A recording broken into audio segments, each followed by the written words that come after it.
Bonjour à tous et toutes. Aujourd'hui, nous rencontrons Anne-Cécile qui va nous parler de sa maladie. Bonjour Anne-Cécile. Peux-tu te présenter, nous dire qui tu es et de quelle maladie souffres-tu? Alors, donc Anne-Cécile, donc j'ai 2 enfants et donc j'ai été diagnostiquée d'un lipodème le 2 juin 2021. Voilà. D'accord. Alors, est-ce que tu peux nous en dire un peu plus sur la la maladie? Donc en fait, c'est une maladie qui a été reconnue seulement en 2017 par l'OMS, donc l'Organisation mondiale de la santé. Elle touche grosso modo une femme sur 10. Et en fait, elle touche essentiellement les femmes parce qu'elle est liée à nos changements hormonaux.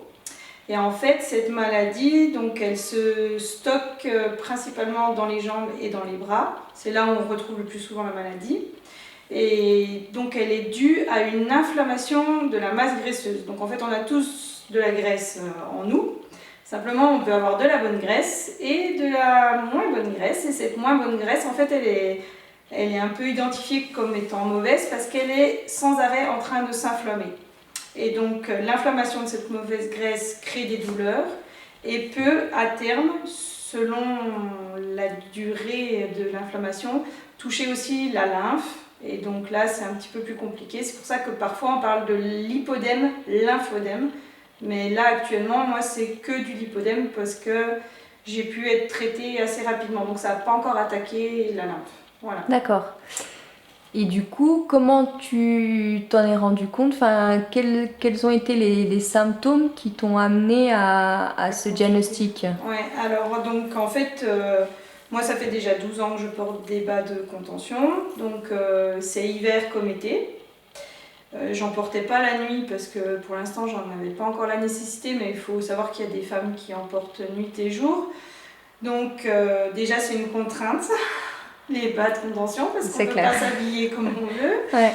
Et puis en fait ça date d'avant ces 12 ans. En fait moi ça fait 12 ans que je porte des bas parce que j'ai eu mes grossesses à peu près il y a 12 ans et c'est ce qui a déclenché un petit peu les douleurs et tout ça.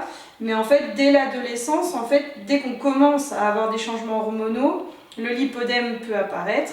Et donc ce qui fait que, moi personnellement ça s'est traduit comme ça, et ben je pouvais pas mettre de bottes qui montaient jusqu'aux genoux parce que les mollets passaient pas et au niveau de la cheville c'était vraiment, déjà c'était très moche parce que la botte flottait et en plus c'était pas du tout agréable.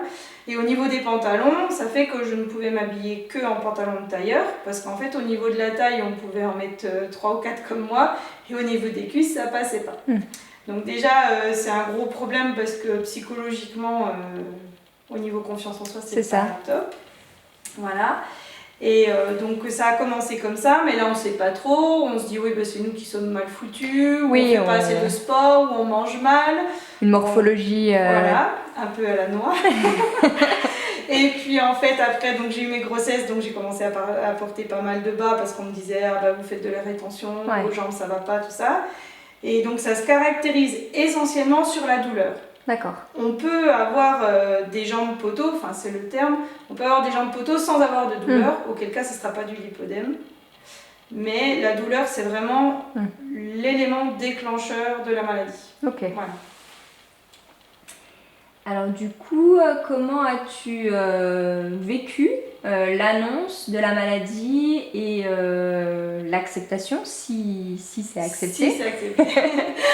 Donc déjà le fait de pouvoir mettre un nom sur ce qui nous pose problème depuis tant d'années, c'est déjà super.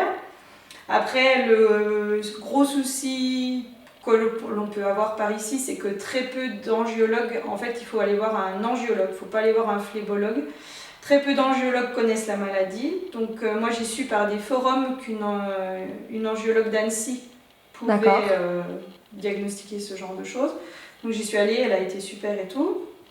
Donc déjà de mettre un nom, déjà on se dit bon, c'est pas nous qui sommes mal foutus, c'est effectivement qu'il peut y avoir un problème quelque part. Voilà. Donc après on a juste fait des tests pour savoir si ça pouvait être hormonal ou pas, juste pour confronter un peu le diagnostic à la réalité.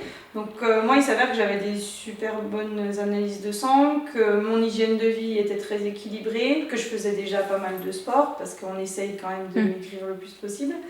pour éviter ça. Et donc, le diagnostic est tombé. Les tests qu'il fallait faire pour être sûr au niveau hormonal ont été faits.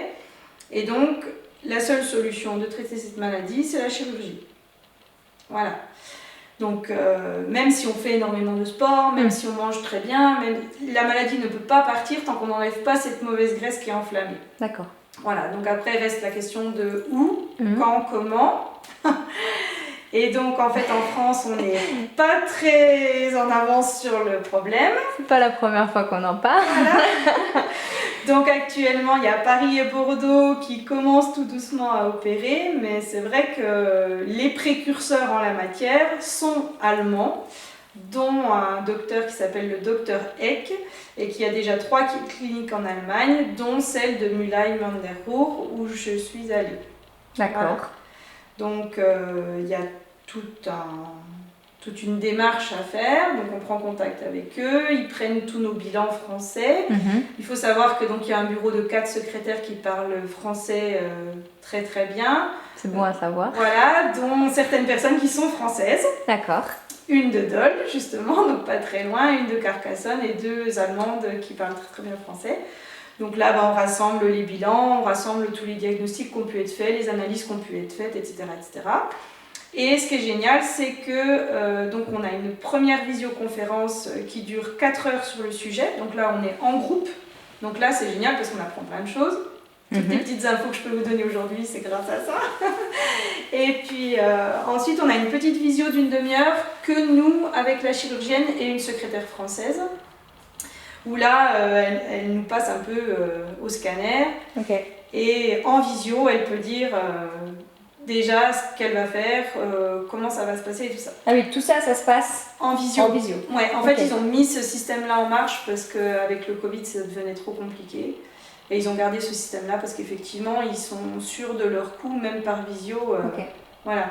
Parce que ce qu'il faut savoir, c'est qu'ils ne peuvent pas opérer sur plus de 20% de la surface de ton corps pour que la cicatrisation se passe bien. Et ils n'ont pas le droit d'enlever plus de 8% de masse graisseuse par rapport à ton poids total. Ce qui fait qu'on peut être amené à faire une opération, 2 opérations, 3 opérations, 5 opérations s'il le faut. Oui, parce que du coup, ça c'est par opération.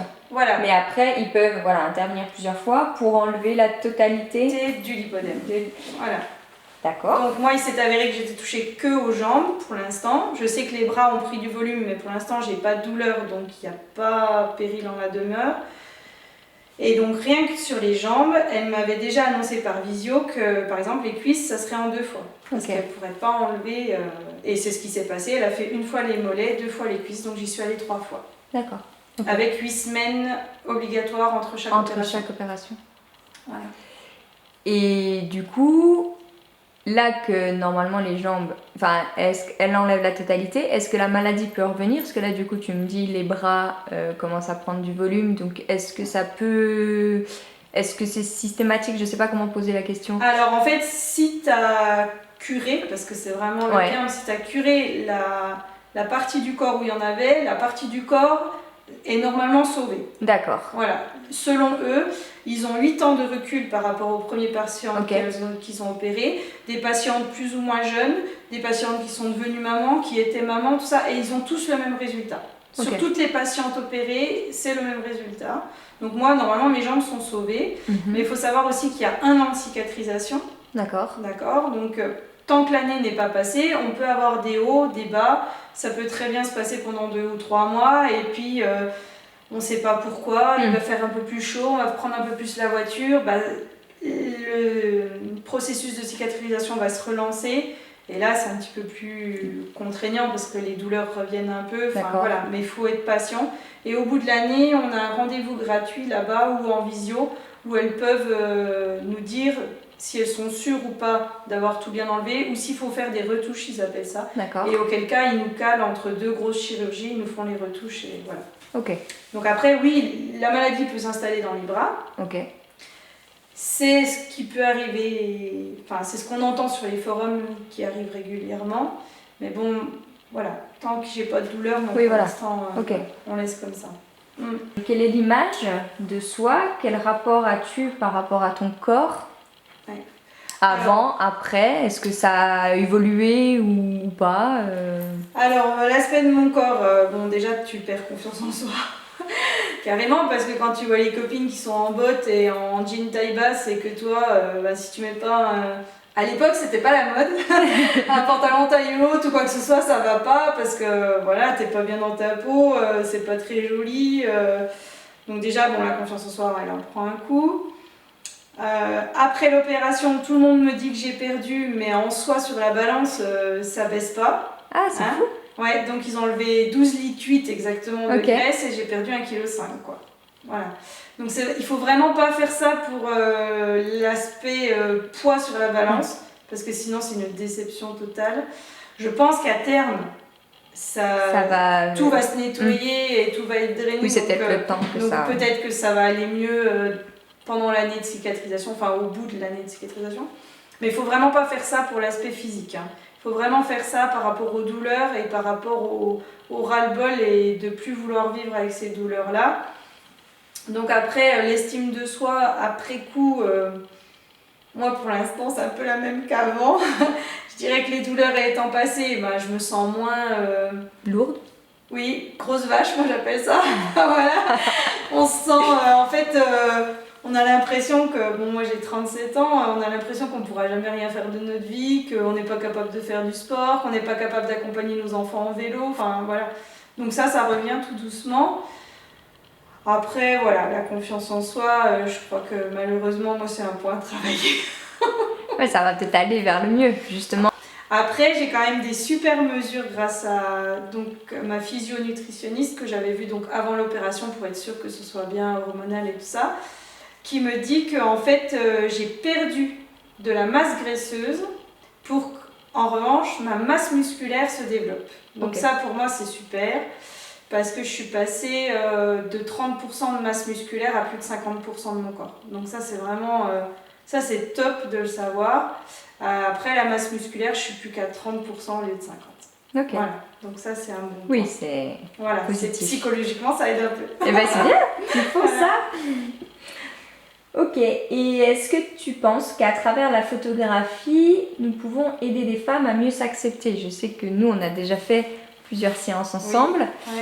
Ouais. Est-ce que voir ces photos, est-ce que toi, ça... Alors, je pense que ça peut aider parce que justement, moi, physiquement, enfin visuellement, je vois pas trop les différences de mon corps, en fait. Je les vois parce qu'il me reste encore quelques cicatrices qui ont du mal à passer, mais sinon je ne les vois pas.